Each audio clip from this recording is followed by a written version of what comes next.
What we are trying to capture here are the ergonomic risks associated with workers in typical factories and warehouses.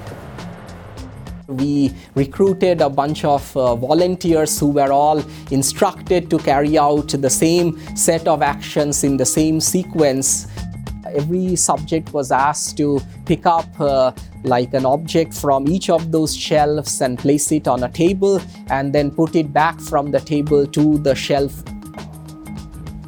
So if we look at the medium shelf, they don't have to stretch or bend, but where you have to constantly sort of raise or stretch your arms and pick up like heavy objects and bend or stoop, those are the riskier actions because they typically involve larger motions of your joints.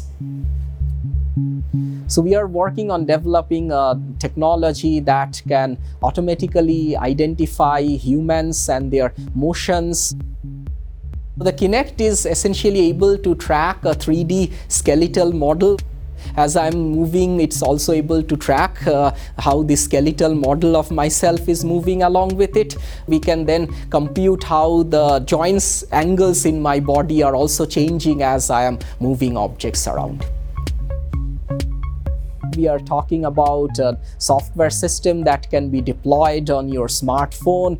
That app would tell you like the risk score of your actions, and that can be done in real time, and it can even provide some real-time recommendation that okay, you're constantly doing these activities that are probably risky and you may want to switch to some other kinds of activities.